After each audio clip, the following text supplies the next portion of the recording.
Hi, good afternoon, everyone. So I'm just going to be super quick. I'm going to turn things over to National Security Advisor Jake Sullivan, who's here to talk about the National Security Supplemental that the President, as you all know, signed this morning, and our support for Ukraine, our continued support for Ukraine. Jake? Well, thank you. So Karine was very short. I'll be a little bit longer because I have a few things to lay out, but wanted to start by saying that I'm sorry that we're late for the podium today, but it's for a good reason, which is I've just come from being with the President where he got the chance to meet with Abigail Edan, the 4-year-old American who was held hostage by Hamas in Gaza and was released last November as part of the first hostage deal that the President was able to help broker and negotiate. But it was also a reminder in getting to see her that there are still Americans and others being held hostage by Hamas, and we're working day in, day out to ensure all of them also are able to get safely home to their loved ones. The main reason I'm come to the podium today, though, is to follow up on the President's remarks from earlier today and the very important consequential vote that was taken in the Senate last night and the bill that was signed by the President this morning. This morning, you heard President Biden speak about the critical importance of the National Security Supplemental, which came to the President's desk, as we said it would, with overwhelming bipartisan support from the U.S. Congress. I've stood at this podium numerous times and said, you know, the road may be full of twists and turns. I can't predict exactly when it will happen, but I always had confidence it would happen, and that's because of the deep reservoir of support there is for Ukraine. And that's true of Democrats, it's true of Republicans, it's true of independents, and that's what's shown through in the votes, both in the House and the 79 vote I vote outcome we saw in the Senate last night. The passage of this bill sends a powerful message to the rest of the world about the enduring strength of American leadership. And believe me, the rest of the world has been and continues to watch closely. As you all know, getting this legislation through Congress has been a top priority for President Biden since he first submitted his supplemental request more than 6 months ago. And it gets to a core tenet of his foreign policy philosophy. When our friends and allies are stronger, we, the United States, and the American people are stronger. And when our friends are attacked or threatened, we, the United States, stand up for them, we do our part, we keep our word. And with that signature this morning, the President kept America's word that we would stand with Ukraine through thick and thin, and that's exactly what we will do. When Russia began massing troops on Ukraine's border, the President rallied the world to respond to Russia's aggression. He built a broad coalition that flowed critical aid to Ukraine as the Ukrainian people defended themselves and then won the battle for Kyiv, the battle for Kharkiv, the battle for Kherson, and regained half the territory that Russia occupied since 2022. And the bill the President signed today and the significant and immediate military aid package he approved 1 minute later will send Ukraine the supplies that it needs to make a significant difference as they continue to fight for their sovereignty and territorial integrity. The bill will also help replenish Israel's air defenses, which is even more important following Iran's brazen and unprecedented attack 10 days ago. And it will help ensure that Israel has what it needs to defend itself against the very real threats it faces from Iran as well as Iran's proxy groups. The supplemental will substantially increase humanitarian aid for Palestinian civilians in Gaza who are suffering so grievously, as we work to build on the progress of the last 2 weeks in terms of an increase in the amount of life-saving humanitarian assistance that has been and must continue to flow into Gaza, and the quantities and the type of humanitarian assistance that we have seen increase over the last 2 weeks. We need to see continued increases and sustained increases as we go forward. The bill will also enhance and expand humanitarian aid for those who have been impacted by instability, by conflict, by disaster all over the world, including in Haiti and Sudan and Somalia. The bill makes important investments in our defense industrial base that will strengthen our own military, and of course it provides timely support to our allies and partners in the Indo-Pacific as well.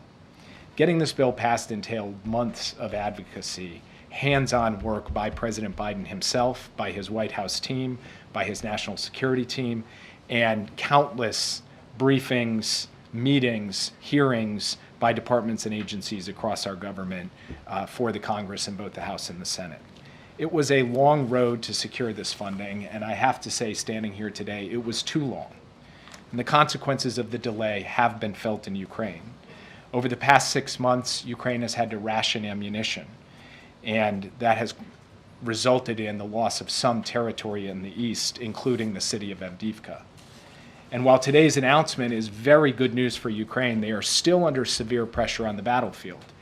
And it is certainly possible that Russia could make additional tactical gains in the coming weeks.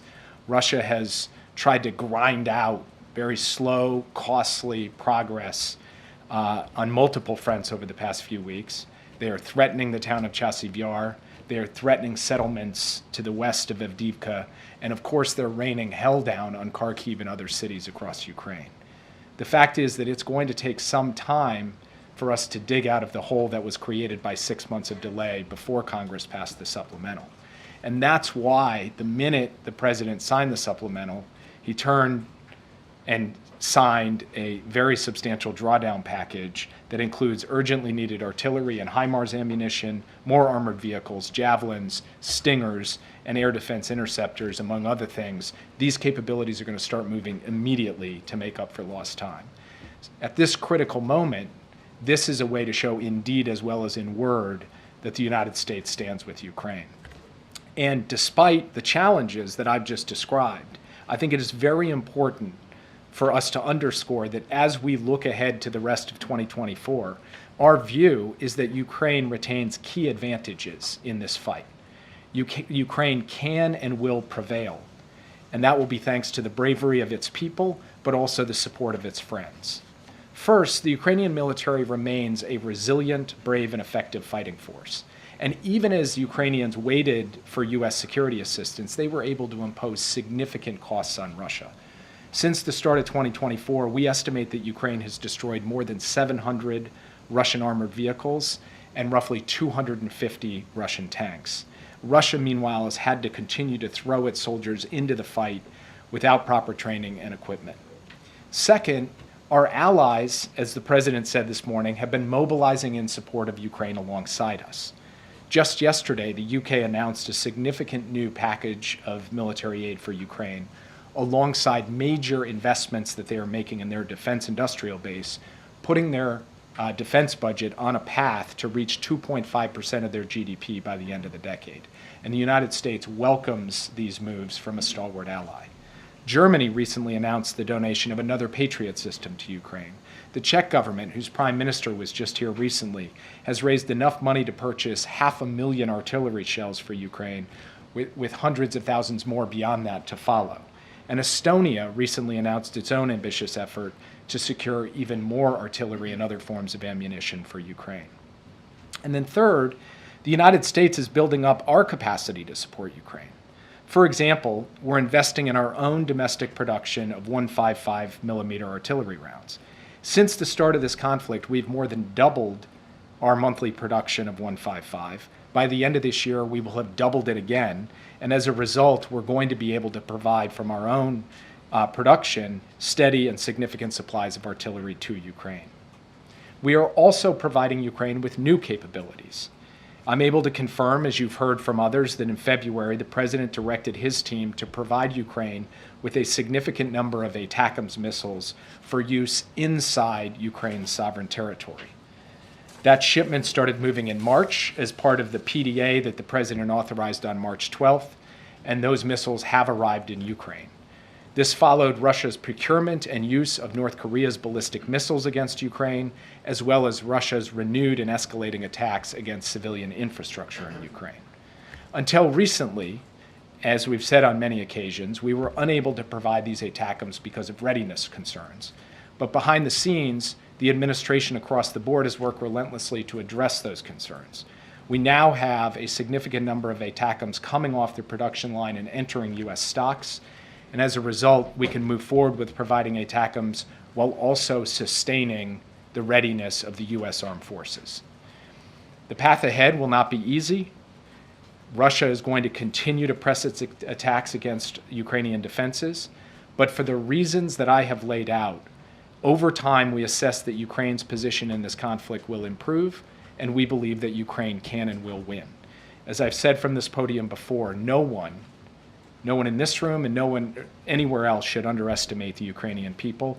and no one should underestimate President Biden's resolve and the American people's resolve and a bipartisan majority in both in the House and the Senate's resolve to stand with Ukraine. And with that, I'd be happy to take your questions. Yeah. Thank you, Jake.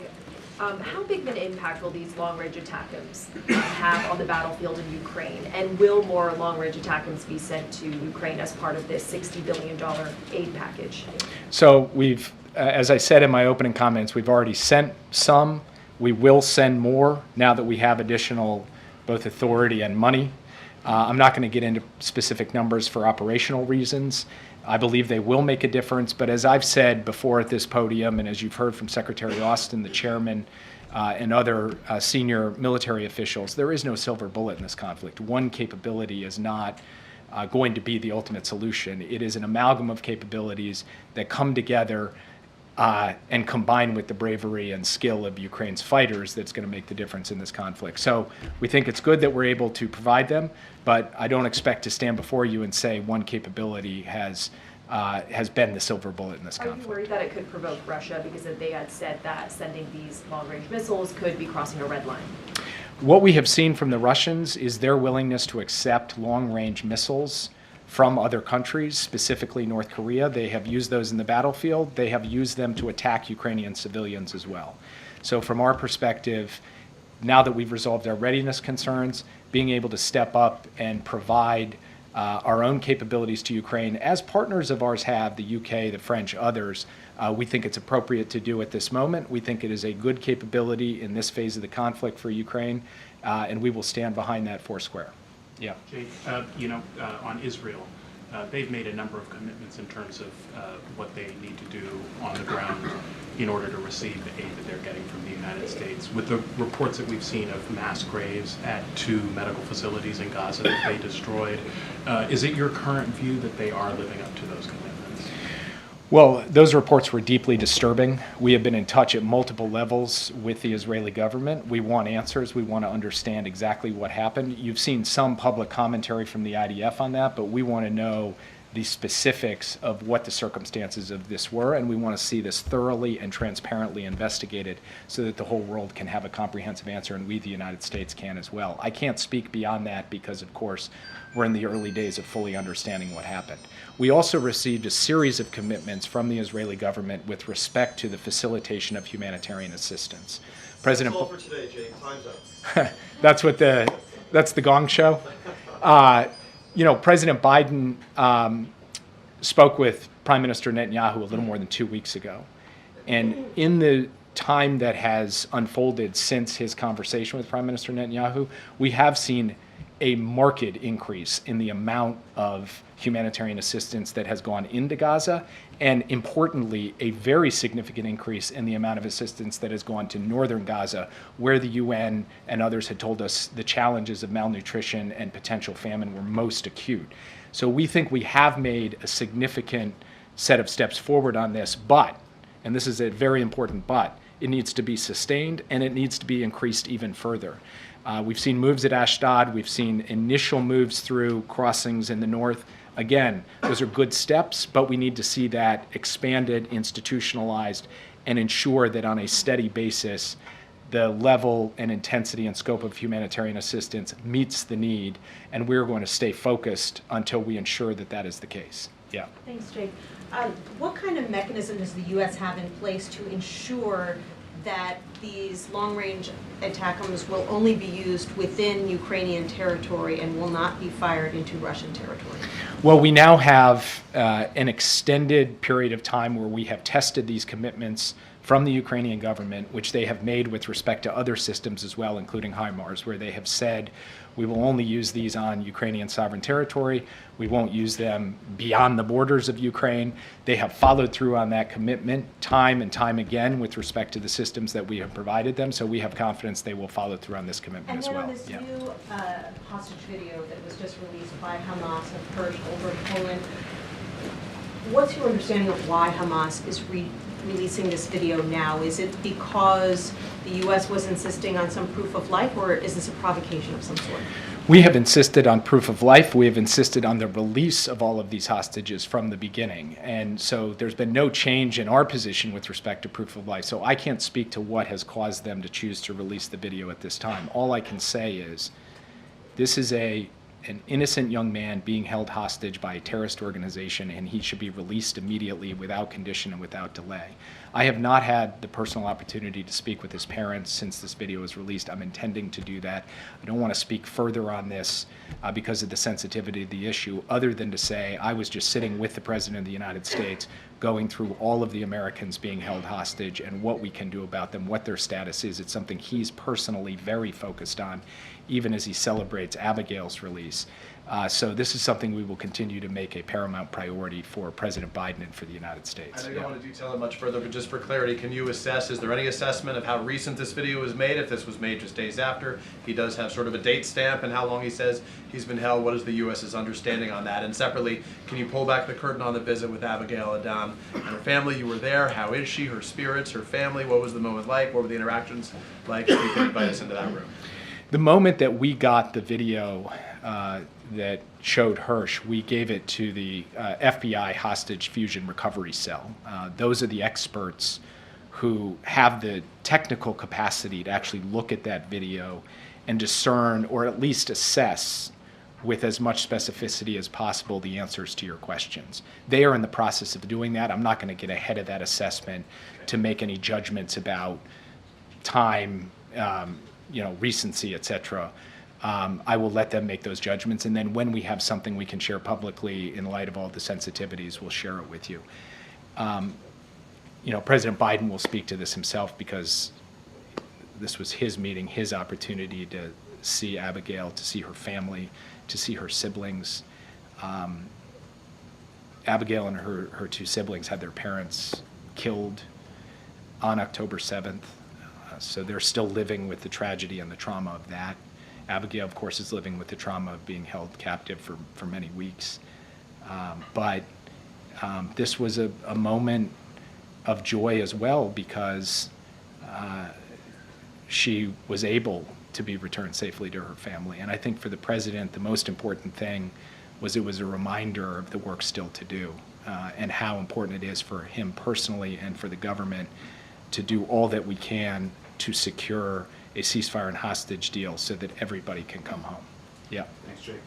This bill also authorized the president to seize Russian dollar assets. Is that something he's prepared to do unilaterally, or will he have to consult with allies before making any kind of decision? Well, the G7 has said collectively that Russia's assets are going to remain immobilized until they are put to use for recovery in Ukraine. The precise way in which that happens, the mechanism, is still a matter of consultation with their European partners.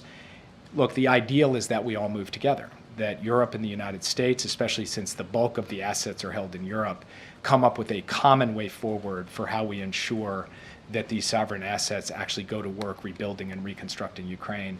And I will not go further than that today because we are in the middle of intense consultations with our European partners. I can tell you this is going to be an important subject of conversation at the G7 summit in June, but I will leave it at that for today. Can you provide us with an update on the latest on the Rafah invasion? What's the latest that the Israelis have told the administration, and on timing? Do you expect them to hold off as these talks continue? I will say that you hear a lot of different public comments from different Israeli officials, different media reports, some on the record, some off the record, some on background, circling dates, stating what's going to happen definitively, changing what's going to happen definitively. So I will be entirely out of the business of commenting, predicting, or representing what exactly Israel will do when it comes to Rafah. What I can tell you is the U.S. position has been clear on this. I've stated it from this podium. The president has spoken to it. And we've had very detailed discussions with the Israelis as recently as last week by secure video to talk through not just our concerns, but our view that there is a different way to go about dealing with the Hamas threat in Rafah and succeeding in ensuring the long-term defense and security of Israel. We are still in those conversations, and we will still continue to press our perspective. And I will leave it at that for today because that conversation is midstream and has not been concluded. Yeah. Thanks, Jake. This bill gives ByteDance 270 days to sell TikTok due to those national security concerns, which could lead to a national ban. In the meantime, is it safe for President Biden's campaign and any other political entity to be on TikTok? So I'm going to let campaigns decide for themselves what they're going to do. The terms of the bill are straightforward. TikTok continues to operate as it is right now until such time as either there is divestment or the time that you referred to elapses. And so what we're focused on right now in implementing the bill is working through that divestment in a way that is consistent with the intent of the law and consistent with the national security concerns that brought the law into force in the first place. Yeah. The war will stretch far beyond the $61 billion in aid. So can the Ukrainians have any confidence that the fight over money in Congress won't repeat itself next year? And has Putin planned for these skirmishes in the U.S. Congress as he continues the invasion of Ukraine? Well, look, I've said this before, and maybe it's even an understatement to say it again, that democracy is messy. There's a lot of toing and froing, a lot of twists and turns. But I think really what this weekend showed is that at the end of the day, despite substantial effort by a lot of parties, including the Russians, to figure out a way to not have this bill pass, it has passed. And I think the message that sends is that at the end of the day, when push comes to shove, the United States is going to be there with the resources necessary for Ukraine. I believe that today. I believe that 1 year ago, and I believe that will be true 1 year from now.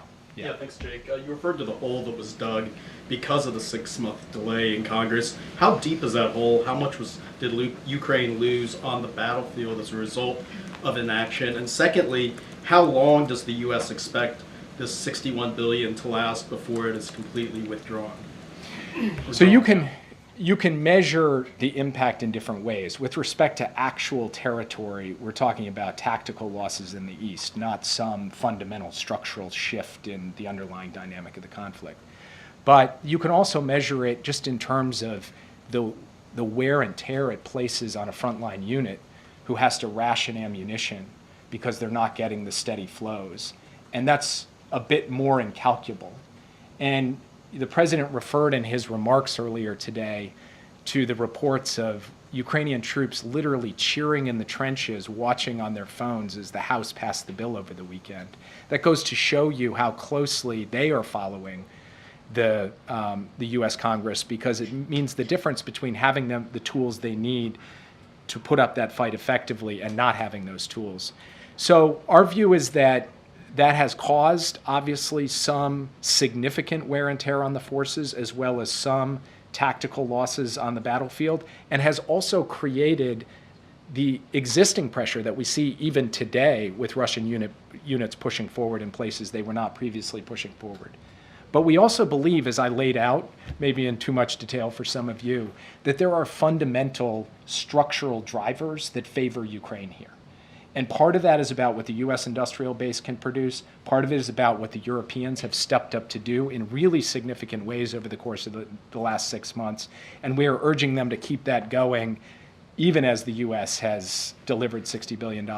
Part of that is about the Ukrainian capacity itself. And then, of course, we are adding new capabilities like the ATACMS. So you put all that together, and I think the calculus of the Russians or the critics of Ukraine who say time is on Russia's side, they've got it wrong. We believe that the structural dynamics of this conflict favor the country defending its own territory. We believe that occupation and invasion saps the will and vitality of a nation over time. And as long as Ukraine gets the tools that it needs to defend itself, it can do so effectively and it can win. And we have now taken a major step forward in giving it the tools that it needs to defend itself, and we insist that we will continue to do so. And then that second question in terms of how long it'll last. I mean, until it's completely drawn down? Should it last the rest of this year? I mean, how long are we talking? I do anticipate that with the amount of resources we have right now, we can continue to supply Ukraine with what it needs through 2024. Yeah. Thanks, Jake. There's been some satellite imagery of tents popping up near Khan Yunis and Rafah as well. Do you have an assessment of what these were built for? Is this related to Israel's potential invasion in Rafah imminently? So I've seen the reports. I don't know actually exactly what they refer to. It is certainly the case that UN organizations, NGOs, other governments are working to actually build out shelter, sanitation, distribution points for humanitarian assistance in Khan Yunis now that major military operations there have abated. So sort of setting aside the question of Rafah for the moment, which is a hard question to set aside, there's going to be a significant amount of humanitarian activity in Khan Yunis regardless, as there can and should be in Gaza City as well as we get more aid to the north. So I can't speak specifically to these reports, how they relate to Israel's future military operations, because I've only seen them kind of written in the newspaper. I haven't yet seen what exactly they're referring to. But we'll stay in close touch, not just with the Israelis, but with the United Nations. In fact, on a daily basis at senior levels, we're talking to the UN as they try to coordinate the humanitarian element of this. And frankly, for those people, innocent civilians who are not in Rafah, they too need and deserve shelter, support, food, medicine, and everything else. And we are insisting that that happen in addition to ensuring the safety and protection of the people of Rafah. Really quickly on the in-person talks that were scheduled to happen, I know you guys have been meeting virtually with Israeli counterparts. Yeah. Is there anything planned upcoming for an in-person conversation? So we had an in-person one planned, and then as you all may have noticed, there was a series of events related to Israel over the course of the past 2 weeks that made it difficult, frankly, for anybody to leave their desks. I couldn't leave my desk. My counterparts in Israel couldn't leave their desk because we were hunkered down trying to put together the coalition that helped defend Israel against that unprecedented Iranian attack and then deal with the aftermath of it. I expect we will get together in person relatively soon, but we don't have a date circled on the calendar right now. Yeah. Thanks so much, Jake. Back to the structural dynamics in Ukraine that you talked about earlier. Ukraine is facing a very severe troop shortage at the moment. Is there anything in this package that will address the fact that Ukraine needs more troops on the front lines and that they've been struggling to get the numbers that they need over the past several months? It's a very good question. Obviously, this package does not include troops. It includes the capabilities that troops will need, but Ukraine itself will have to supply the troops. Now, as we were working day in, day out to get this bill passed, President Biden was also working with President Zelensky to talk through how President Zelensky was thinking about the issue of mobilization and getting enough forces forward to the fight. And actually, as you know, just in the last couple of weeks, Ukraine has passed a new mobilization law, and also the new commander-in-chief, General Syrskyi, has put in place, along with the defense minister Umerov, a series of protocols to increase the number of forces that are being mobilized each month so that Ukraine has the manpower it needs to go along with the capabilities it is now getting. And we will start to see the impact of that month by month as they implement the new mobilization law and as they implement the new directives from the Minister of Defense and the new commander of the Ukrainian Armed Forces. Yeah. Jake,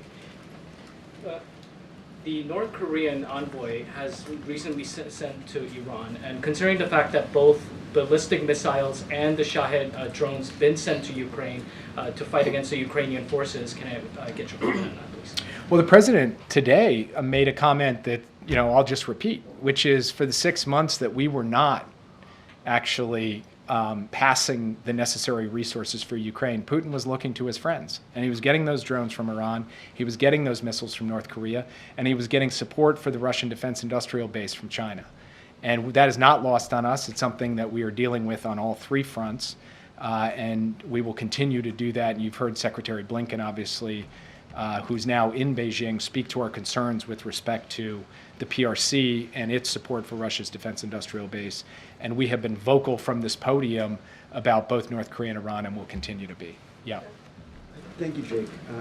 Some Israeli government officials are saying that the president has backed down on possibly sanctioning the IDF Nitsa Yehuda unit battalion.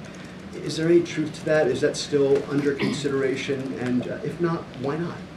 On this one, I've got to refer you to the State Department because they run a rigorous, detailed analysis of what's called the Leahy Law, which looks at gross violations of human rights by particular units.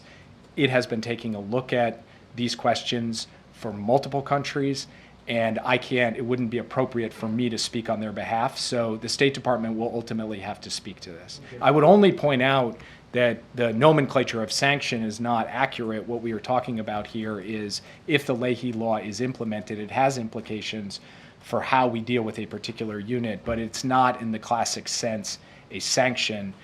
It's something well known and applied in multiple jurisdictions around the world. But this really is something that we take care to separate from politics, to separate from decisions taken at the White House. It is a State Department analysis with a State Department outcome, and they can speak to what is going to happen at the time that they're ready to speak to it. Having said that, a number of State Department officials, including some recently departed former officials, have told my colleagues that their understanding of the situation is that the president's views on Israel have been a roadblock to applying the Leahy law, as you have just described. Can you tell us right here whether the president would intervene in that State Department process that you alluded to prevent Leahy law restrictions being placed on Israel? I think I did just tell you he will not, the White House will not intervene in that. That is a process run out of the State Department, and you should go there. And my strong guess is that the State Department officials you're referring to have never sat in a meeting with President Biden on Israel and are merely speculating based on whatever their own perspective is. But I've said it to you plain and simple. The State Department will make these judgments. They'll make them according to the analysis and the timeline they deem appropriate, and the questions about how that all plays out are best directed to their podium. Yeah. Just on Ukraine. Now that the United States is sending long-range missile systems to Ukraine, do you expect that Germany would follow? Would you welcome such a step from them? I would refer you to Berlin on that. Yeah. You've been talking about a very detailed discussion with the Israeli government about a possible invasion in Rafah. Does this administration still consider Prime Minister Netanyahu as a viable partner? As a what? Viable partner. I'm not sure I understand what you mean by that. As a partner that you can trust. He's the Prime Minister of Israel. We deal with whoever is sitting in the chair as the Prime Minister of Israel, because ultimately the decisions that are taken under his leadership of his cabinet. And so we will continue to engage with the Prime Minister. The President will continue to engage with his team in an effort for them to fully understand our perspective and where we think the right steps forward are, and to listen to them as well. And ultimately, the President will make his own decisions about U.S. policy consistent with U.S. interests and values. Yeah. Thank you very much, Jet.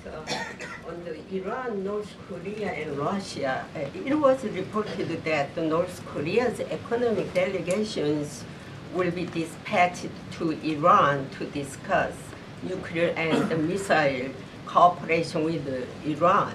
As you know that Iran used North Korea-made missiles in an airstrike against Israel.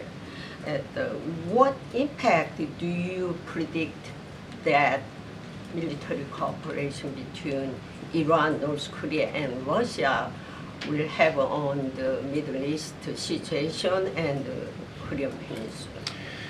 Well, episodically over the course of many years and many administrations, we've seen various linkages in and defense cooperation between North Korea and Iran. That's come and gone, ebbed and flowed. What is new, what is different over the course of the last 2 years has really been the cooperation between Iran and Russia with this massive provision of drones, and North Korea and Russia with a massive provision of many different capabilities, including artillery, but also including ballistic missiles that go quite a long range, pack a punch, and are being used to terrorize cities across Ukraine. And we believe that this is a matter of grave concern to the security of Europe, way beyond the borders of Ukraine. And to your question, we're also concerned about what may happen in the other direction. What is Russia going to provide to North Korea or Iran that will destabilize the Indo-Pacific or destabilize the Middle East? That's something that we're watching very closely. Yeah. Tomorrow is the funeral service for the 7 World Central Kitchen egg workers who were killed. Why is the president not going? Well, the president will have a letter from him read at the service, and you will see the second gentleman there. The president, of course, has had a long-standing plan to go up to Micron, the facility up in Syracuse. He will continue with that. but he has spoken directly with Chef Jose Andres about this tragic event.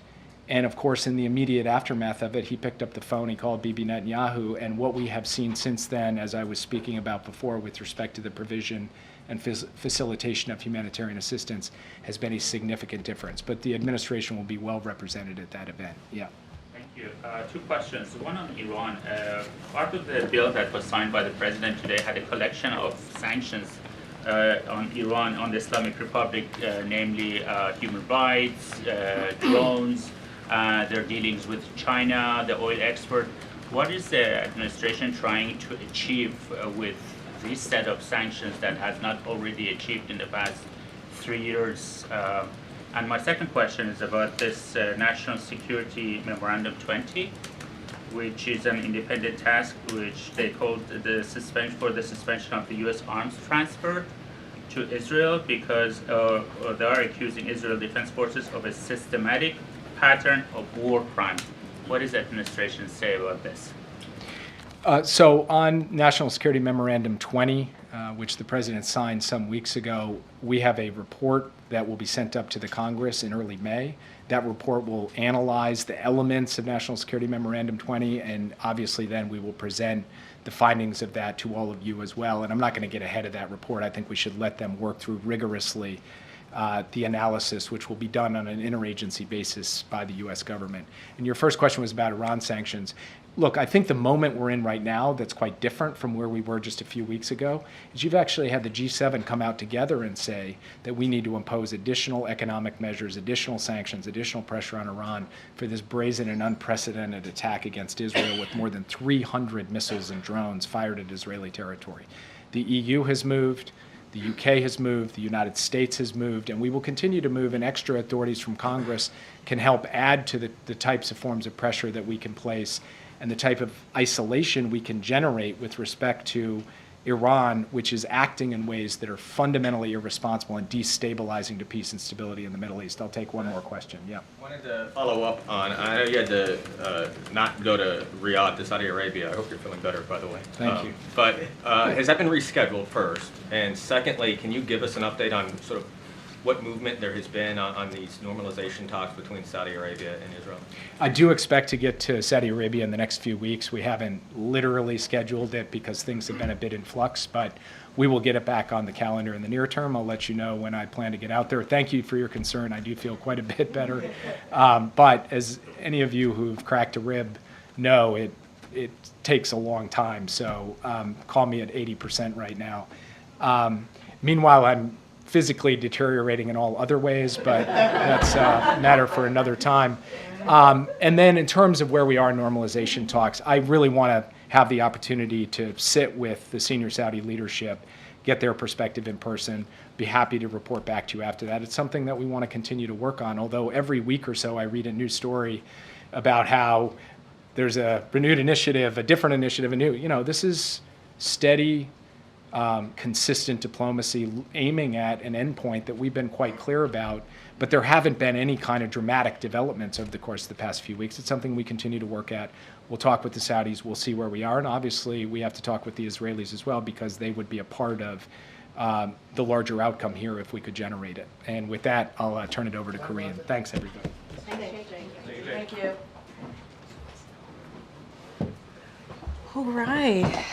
Thanks, everybody. Thanks, Jake. I do have something at the top for all of you, and then we can get into Q&A. Over the last 2 days, our administration took several new steps to protect workers and consumers. The FTC banned non-compete agreements, which currently keep 30 million workers, nearly 1 in 5, from changing jobs. This rule will increase wages by at least $400 billion over the next 10 years. The Labor Department raised the salary threshold for overtime, extending overtime protections to millions of workers. As the president put it, if you work extra hours, you deserve extra pay. The Labor Department is also protecting retirement security by requiring financial advisors to act in the saver's best interest, not their own. This will save millions of Americans thousands of dollars for their retirement accounts. The Transportation Department is helping consumers get what they are owed by requiring airlines to provide passengers with cash refunds when flights are canceled or significantly changed, checked bags are significantly delayed, or services like Wi-Fi are not provided. The Transportation Department is also cracking down on surprise junk fees by requiring airlines to tell consumers upfront what they are being charged for checked bags, carrying on bags, and changing or canceling a reservation. These are just the latest parts of President Biden's agenda to protect workers and lower costs. The president is building an economy that lifts up working Americans and middle-class families. With that, Colleen. Thanks, Karine. Yep. So the backlash is growing at Morehouse College over the president's upcoming address, and it sort of mirrors all these other college protests over Gaza. I wondered how the president is going to manage increasing student concerns as the violence wears on. So look, we know it's an incredibly painful time for many communities. You hear us say that often. You have heard us mention the president meeting with different community leaders and community members, obviously from the different communities, obviously the different groups, to be more precise, so whether it's Arab Americans, Muslim Americans, Palestinian Americans, to have those difficult conversations, to have those honest conversations. And you've heard the White House, you heard us talk about the White House staff officials having regular ongoing meetings with these different groups. Look, as it relates to commencement, they're about the graduates, right? They're about their families. They're about their loved ones. It's about celebrating accomplishments, and the president's certainly looking forward to doing that. He's going to do that at Morehouse. He's going to do that at West Point, where those are graduates, where he's going to be thanking them for their service and defending our nation. So the president is looking forward to being part of that. He has always. It's not the first time, obviously, that he's given commencement speeches. I understand this is a different moment in time that we're in, but he always takes this moment as a special time to deliver a message, an encouraging message, a message that's hopefully uplifting to the graduates and their families. And we're going to continue to have these conversations that I've just mentioned with the different communities about what's happening right now. We get it. It's painful. We get that. We understand that. Is there concern that he would be, I don't know, disinvited from Morehouse or anything? Is he planning to go? So look, I'm certainly not going to speculate or go into hypotheticals. The president is certainly looking forward to these commencements, these two upcoming commencements, Morehouse and the United States Military Academy next month. And he has done these many times before, understanding the important but important moment and how special that moment is for the graduates and their families. And he is going to do his best to meet that moment as it relates to what's going on, the pain that communities are feeling. We're going to continue to have those conversations and be sensitive to that, understanding what people are going through. On the Supreme Court, the court appears pretty skeptical that federal law trumps state law in Idaho over the abortion ban there. I just wondered, that EMTALA was a major part of the administration's effort to sort of protect women or give additional health care to women. So if that is on the chopping block, what else can the administration do? So I'm going to be careful because it's ongoing. So parts of this, especially because it's an ongoing litigation, have to refer you to the Department of Justice. More broadly, the administration is going to continue certainly to defend women's ability to access emergency care that they need, that they should have under federal law. And so that is a commitment that this administration is going to continue to ensure. And so we're going to stay focused on that. We're going to let the litigation process continue, so I'm just not going to get beyond that.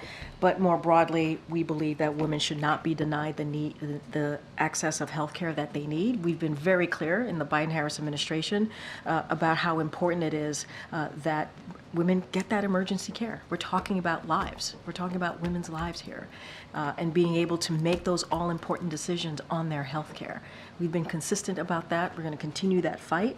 And so we remain focused on ensuring that we prevail in the courts. And that's our commitment to women.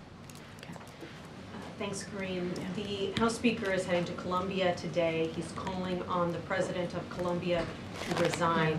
Does the President share that view? And what does he think of the way that the administration at Columbia has been handling this? So I'm going to be really mindful. Columbia's a private institution.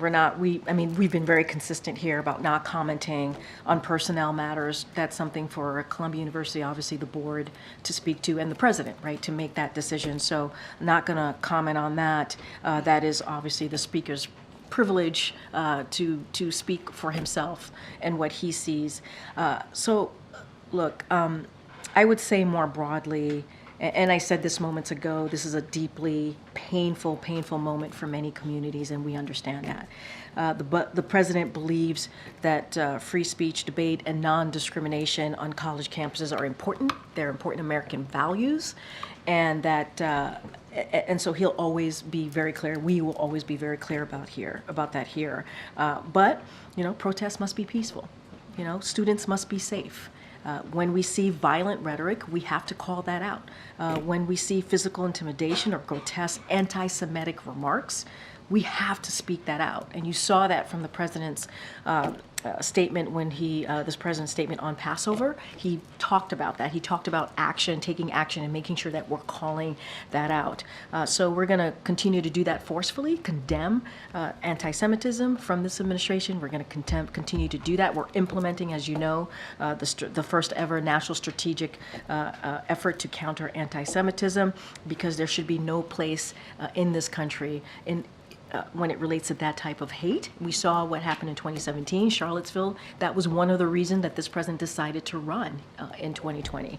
He ran in 2020 because of what he saw in Charlottesville and what was happening in the streets of Charlottesville, the vile, just hateful rhetoric that we're seeing there. So I think Columbia is going to have to speak to their personnel issues, and what we will speak to is more broadly what we expect and what we want to see and how painful it is for many communities here. And then on TikTok, now that the president has signed the bill, does the White House have a preference as to whether TikTok gets sold and remains operational in the U.S., or are you indifferent about whether it gets banned or sold?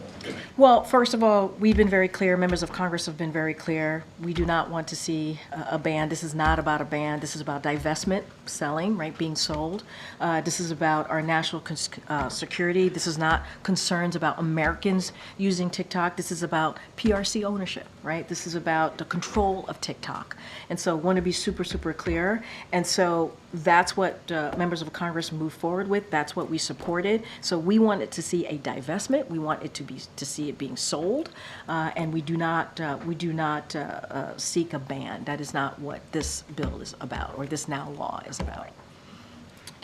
Thanks, Karine. You say it's not about a ban, but the reality is that finding a buyer for TikTok will be incredibly difficult, and the Chinese government also could intervene and block a sale. So if it came to it, would the administration then support a ban as the legislation is written? So here's I think I want to be, as it relates to China, they should allow it, right? They should allow it to be sold. That's what I'll say there.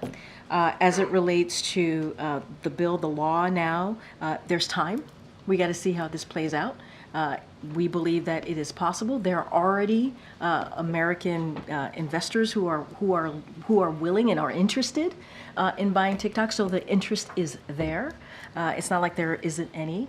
And so we're going to see. There's certainly time on the books to see how this plays out. We do not. This is not a ban. Again, this is about divestment, and that's what we want to see. Which American investors are interested? I mean, you all have reported on it. There's reports out there that is a number of interested buyers, a number of them. You guys have reported on that. I don't have a list to share. So we're going to let that process play out, but it's been reported by all of you. And just what's the president's personal reaction to what he's seeing playing out on these college campuses? What would be his message to those who are peacefully protesting, those who feel targeted on all sides of the community? No, I hear your question. I think the president's been very clear. He put out a statement in his Passover statement. He talked about we can't be silent here. Silent is complicit, and we can't allow that. We believe in First Amendment rights, right? We believe in people being able to express themselves in a peaceful manner. But when we're talking about hateful rhetoric, when we're talking about violence, we have to call that out. We have to call that. And we've been consistent here throughout this administration. The president has been consistent about it, obviously since 2017, but even before that, when he saw what happened in Charlottesville. We have to call out hateful, violent rhetoric. But we want to make sure that people have the opportunity to peacefully protest. Peacefully protest. Karine, on that subject, President Biden once talked about the Vietnam War protest of his youth, and he said the reason why he didn't participate was because, quote, I wore sport coats, I am who I am, I'm not big on flak jackets and tie-dye shirts, and that's not me. Is that still his view about the protest movements, or does he see them as useful in shaping policy or shaping a discourse? Look, obviously the president, when he was talking about that, he was talking about the Vietnam War. That was a moment in time, a specific, when he was younger and how he felt about that situation. And as president, as commander-in-chief, where he sits right now behind that resolute desk, and what he understands, it's important to speak out. And he understands that as a leader in this country, that when we see this type of anti-Semitic hate, this type of anti-Semitic vile, we have to be very clear. We have to show moral clarity. We have to call that out. And I said this at the beginning, students should feel safe, communities should feel safe, and we can't stay silent. Obviously, it is a deeply painful moment. He sees that, he understands that, and he will always support and believes in free speech and debate and non-discrimination on college campuses, as I said moments ago. But we have to be able to do this and protest in a peaceful way. I don't think that takes away from the comments that you just made, that you just gave back to me that the president made. I don't think that's any different, right, than what the president is saying right now, right? You have to be able to peacefully protest, but you got to call out hate. You got to call out hate. And then on TikTok, is there any expectation that China could retaliate against U.S.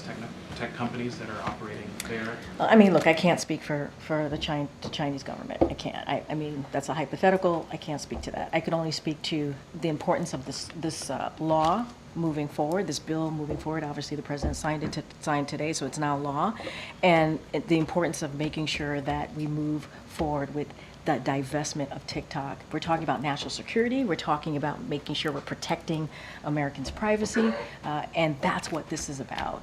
And we are not talking about Americans using TikTok. That's not what we're looking at here. We want to make sure that there's a divestment, that TikTok should not be owned, or Americans should not be having to worry about using a platform that is owned by a country that's trying to harm us.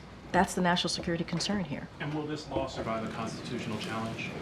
Look, not going to speak to that. I mean, I think that's something that obviously DOJ will deal with. I can't speak to challenges, but obviously it's law now, so we're going to move forward with it.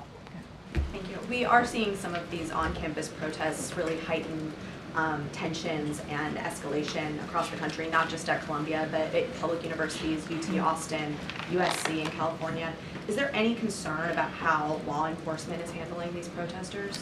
I mean, look, I can't speak to what's going on the ground. I know what happened is just happening today. So I have no idea on how that's being dealt on the ground. But look, we've been very clear. We want to see this be peaceful. We understand it's deeply concerning. It is important that communities feel safe, and important that students feel safe. That's what we want to see. It should not be violent. It should not be hateful rhetoric here. And so that's what we're going to keep saying, keep calling on. And we'll let the universities handle that process on how they're dealing on the ground. And if I may shift back to Ukraine for just a moment. President Zelensky said he and President Biden discussed this Global Peace Summit coming up this June in Switzerland on their call this week. What is the White House view at this point on what that summit could achieve, and would the president consider attending? Nothing to share with you on the president's schedule. Obviously, it's an important conversation that Ukraine should be part of. We have always been very clear about that. I don't have anything to share beyond that. I think this is something that President of Ukraine, obviously President Zelensky, needs to lead on and speak to. I just don't have anything else to share. Obviously, we have shown our commitment to the brave people of Ukraine as it relates to defending themselves against Russia's aggression. We've been pretty consistent about that, and we believe that we need to do everything that we can to make sure that they have what they need to fight for their democracy, to fight for their freedom, and we believe that they will prevail. I'm just not going to get ahead of a potential summit and what that might look like. Thanks, Karine. Two questions. First, the president expressed some regret about the border security bill not being a part of the supplemental, but he also said that he will address that another time, another place. Do you have any update on whether the president... And I also think like Mitch McConnell made a statement about it as well, so I would certainly point you to what he said about the border security bill, and I think that's important, right? Because this is a bipartisan effort, and we need both sides. Look, the president has been very clear. We need that bipartisan border security bill, or the negotiation that came together on that, and we have to move forward with it. It came out of the Senate. It got bipartisan support. We heard from the former president who said, don't move forward. He told Republicans to reject it. They did, and that's unfortunate. That's unfortunate, because it would have been the toughest, it would have been the fairest if the president had an opportunity to sign that into law, law that we had seen in some time. And it would have addressed a lot of the concerns that Republicans have, that we're seeing, the challenges that we're seeing at the border. So, I mean, he had an opportunity. You all listened to the president, right? So he had an opportunity this morning. So he was going to take that opportunity to say how we need to continue to move forward with the border security negotiation, or the plan that came out of the negotiation. So he wants to see that. It's a concern that majority of Americans have, and so we want to see that move forward. And I think Mitch McConnell spoke for himself on that. Should we interpret him saying he's going to come back to it as a sign that he's going to do some executive action in the coming weeks? Well, look, we've always been very clear.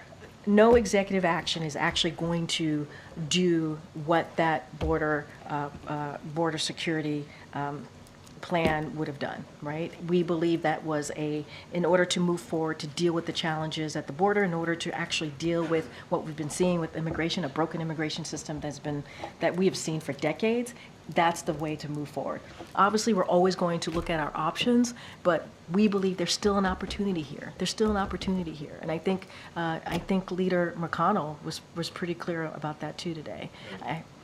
Go ahead. I have to. Really quick one on taxes. The president earlier today said the 2017 tax bill that was passed under President Trump, if he is reelected, if President Biden is reelected, it would be dead and gone forever. Yeah. That bill obviously included tax cuts for the wealthy, but it also included tax cuts across the board to the tax rates at various levels of income. Yeah. Is the president saying that he would get rid of the entire tax bill and not allow those tax cuts to? I think what the president was trying to say, he was trying to make very clear that was the 2017 tax bill was something that was for billionaires and corporations, and that's not what he's for, right? He wants to make sure that the working class gets their fair share. He wants to make sure that the billionaires and corporations pay, right, what they owe. And so he's talking about an economy, what type of economy that he wants to build. You hear us say it all the time. He says it all the time, an economy that's built from the bottom up, middle out, that doesn't leave out working people, that doesn't leave out the middle class, that builds into the middle class. And I think that's what he was trying to speak to more broadly, and how billionaires and corporations have to pay their fair share.